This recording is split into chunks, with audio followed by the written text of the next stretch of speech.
Jin terlihat udah mendapatkan tempat duduk VIP di acara lelang. Banyak barang yang sudah ditampilkan. Namun 1 minggu berlalu, Jin tak kunjung membeli satupun barang. Hingga Jet pun memperingatkan, jika Jin tidak membeli apapun juga hari ini, Taeseng sang penyelenggara mungkin akan bertindak. Namun Jin menegaskan, "Apa hal nih? Itu soalan Anda, bukan soalan saya." Mendengar itu, Jet hanya bisa terdiam, walau hatinya lagi deg-degan. Ia khawatir jika Jin terus melihat-lihat tanpa membeli, yang ada malah ia nanti yang kena murka Taeseng karena udah membawa pelanggan miskin. Dan syukurlah, tepat hari ini ada muncul buku sihir yang menarik perhatian Murakan. Katanya sih, itu milik legenda magician Zenmi. Murakan mengatakan, Jin harus mendapatkan barang itu berapapun harganya. Melihat ekspresi Murakan tampak gelisah, tak perlu bertanya alasannya lagi, Jin langsung menawar dengan harga tinggi. Ya, Jin pun berhasil membelinya. Namun tidak berselang lama, Jin harus kembali merogoh kocek uang dalam jumlah besar setelah tahu barang selanjutnya yang dilelang adalah buku sihir milik penyihir bernama Hister. Kenapa Jin sangat antusias untuk mendapatkan buku itu? Karena itu berkaitan boy dengan gurunya di kehidupan Jin sebelum regresi. Cewek bernama Hister ini guru sekaligus penyelamat Jin boy. Jadi wajar gitu ia sampai bersikap segitunya. Singkat cerita, acara lelang resmi berakhir. Nah, saat itu Jin bilang ia ingin bertemu si Alucard, ketua klan Taeseng, orang yang menjalankan bisnis gelap ini. Namun Jet mengatakan, "Maaf tuan, meski Anda tamu VIP sekalipun, Alucard pasti tetap tidak mengizinkannya." Namun Jet pun seketika goyah ketika melihat Jin mengeluarkan magic dan memperkenalkan dirinya sebagai Peradin Zippel. Jet langsung berlari ke kantor Alucard untuk memberitahu berita besar tersebut. "Oi, mana bajingan Alu? Katakan padanya untuk keluar sekarang juga. Ada tamu penting yang ingin bertemu dengannya." Jet berani lancang begitu karena ia merasa ada backingan kuat. Tetapi saat itu Jin kesal karena yang menghadapnya bukan Alu, yang muncul malah keronco. Jin pun menampar si bodyguard, kemudian membombardir sebagian ruangan dengan sihir fireball. Jin berkata, "Jangan main-main denganku, suruh Alu ke hadapanku sekarang juga, atau sesuatu yang buruk akan terjadi." Kalian tahu kan siapa penguasa sebenarnya Federasi Akin, ha? Yaps, Alu pun datang dan langsung bersujud di hadapan Jin. Tapi Jin bilang, gak usah sok formal. Jin menyuruh Alu untuk membawanya ke ruang harta. Ia ingin mengambil buku sihir yang ada di tangan klan Taeseng, karena sebagian besarnya pasti milik Zippel. Jin menegaskan, jika Alu tidak bersikap kooperatif, maka klan Zippel akan menginvestigasi bisnis gelap ini. Ya, sadar diri ia hanya seongkok kriminal lokal yang cuman bagai kecoa bagi Zippel, Alu pun terpaksa mengizinkan rombongan Jin menggeledah ruangan hartanya. Di sela-sela mencari barang berharga, Gilly bertanya apakah tidak masalah Jin menyamar sebagai Zippel. Karena kalau kelakuan Jin ini sampai ke telinga informan Ron Kandel, kayaknya Jin bakal dapat masalah deh. Jin mengatakan agar Gilly tenang aja, toh ia nyamarnya juga bentar. Cepat atau lambat penyamarannya juga pasti akan terendus oleh Alucard. Jadi sekarang cukup fokus aja, jangan ada barang yang sampai terlewatkan. Nah, dirasa sudah cukup ngelutingnya. Dos! Jin menghantam si pengawas, kemudian bertanya ke Jet, apakah kau mempunyai seorang anak? Jet menjawab, yes, aku punya 1 orang anak. Dikira ingin memberi hadiah, Jet malah harus shock ketika Jin mengungkapkan bahwa dirinya bukan Peradin.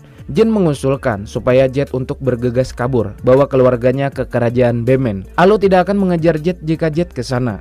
Yap, setelah mengatakan itu, Jin pun pergi. Dan bersamaan dengan menghilangnya Jin, Alu masuk ke ruang harta sambil memancarkan hawa membunuh yang sangat pekat.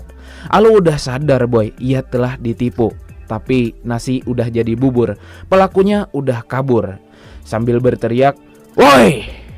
Cepat kumpulkan pasukan, cari dan tangkap mereka hidup-hidup. Aku bersumpah akan menguliti bajingan itu."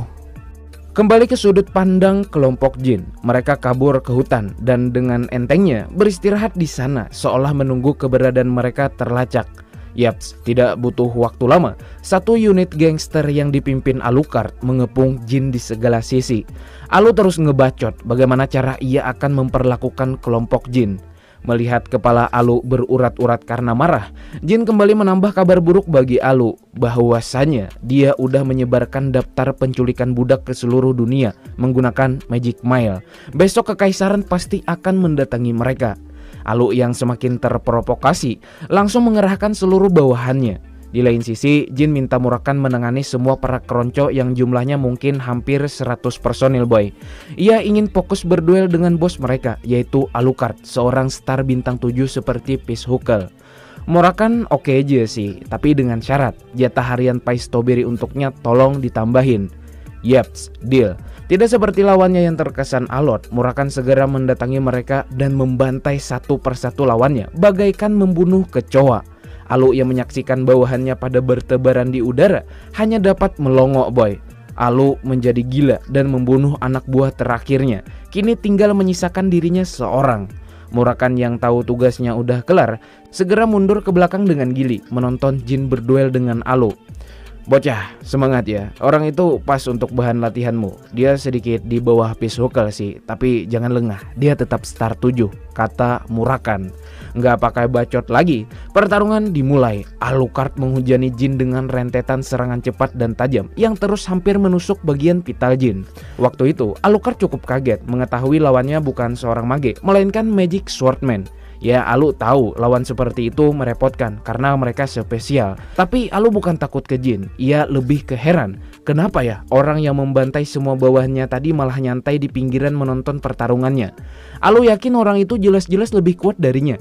Tapi ora urus lah. Alu berniat akan kabur aja setelah ia membunuh bocah yang mengacaukan bisnisnya. Namun Alu salah besar boy karena telah berasumsi ia bisa membunuh Jin dengan mudah. Faktanya, ketika Jin menggunakan mode seriusnya, yaitu mengaktifkan artefak cincin yang ia curi dari ruang harta lelang sebelumnya, Jin terlihat memakai helmet shadow. Menurut keterangan Murakan, cincin itu adalah sebuah rune yang dibuat oleh seorang demon yang fungsinya meniadakan semua damage di bawah star 7. Sehingga sekeras dan sekuat apapun serangan Alucard, tidak ada yang berhasil melukai Jin. Dirasa sudah cukup mendapatkan pengalaman, Jin pun mengakhiri baku hantam dengan sebuah tebasan elegan yang masih memberi sedikit waktu bagi Alu untuk bernapas, karena Jin mau mengintrigasi Alu terlebih dahulu. Jin bertanya, apakah rumor tentang Alu yang menjalin hubungan dengan seorang Ron Kandel itu benar? Dan sungguh sangat mengejutkan boy. Alu tertawa, kemudian, rupanya kau Jin Ron Kandel ya. Jadi kabar tentang rencana itu gagal benar toh. Hei, ingat ini baik-baik. Kau berurusan dengan seseorang yang berbahaya bocah. Setelah mengatakan itu, Alu pun menghembuskan napas terakhirnya. Mendengar ucapan Alu barusan, Jin menyimpulkan rencana gagal yang disebut Alu tadi tentu tentang kutukan. Dan Jin yakin pelakunya pasti adalah salah satu dari calon pewaris. Setelah menyatukan semua puzzle yang ada, tebakan kuat Jin saat ini pelakunya adalah Joshua, kandidat terkuat setelah Luna menyatakan mundur. Karena tidak ada selain dia yang mungkin punya koneksi seluas ini sampai ke para kriminal. Terkait benar atau salah, Jin berjanji akan segera mengetahui kebenarannya. Ya, kita tunggu aja. Oke, beberapa hari berlalu sejak peristiwa besar sebelumnya. Berita tentang kehancuran organisasi Tesing menggemparkan seluruh benua. Pahlawan yang disebut dalam berita hancurnya Tesing adalah klan Zippel dan kekaisaran Vermont. Itu udah nggak asing lagi di telinga Jin boy. Zippel tuh emang ahlinya memanipulasi berita. Mereka selalu menggambarkan diri mereka sebagai hero. Ya mau bagaimana lagi, terima aja gitu. Nah, dirasa sudah tidak ada kepentingan lagi di kerajaan Akin, Jin pun memutuskan melanjutkan perjalanan. Jin menggunakan jasa transportasi kapal laut untuk menuju ke tempat berikutnya.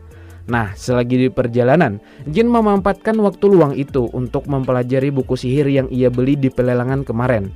Pertama, buku sihir milik Zenmi. Nah, Murakan sendirilah yang akan mengajari Jin tentang sihir Zenmi. Murakan mengeluarkan sebuah sihir simple disebut Like Magic. Dan yang terjadi kemudian, Jin mengalami buta sesaat. Murakan bilang, usahakan Jin untuk segera menguasainya juga, karena itu akan sangat berguna melawan para musuh yang sangat sulit dijelaskan dengan kata-kata. Oke, satu dipelajari. Selanjutnya, buku sihir Hister. Jujur yang satu ini Murakan tidak tahu menahu nih, soalnya buku tersebut tersegel dengan sebuah segel yang tidak Murakan ketahui. Jin bilang, untuk sekarang sih simpan aja. akan ada waktunya nanti bagi mereka mengetahui isi buku itu. 1 minggu berlalu, Jin, Murakan, dan Gilly sampai ke tempat petualangan mereka berikutnya. Kota Tikan, zona netral. Intinya, tidak ada satupun jejak Ronkandel atau Zippel di kota ini. Namun, baru juga bentaran berkeliling kota untuk mencari penginapan, Murakan udah berulah boy. Ia bertransformasi dari bentuk kucing ke bentuk manusia di tempat umum. Dikira tidak ada yang melihat, ternyata tanpa sepengetahuan Murakan, ada seorang anak kecil yang melihatnya melakukan itu.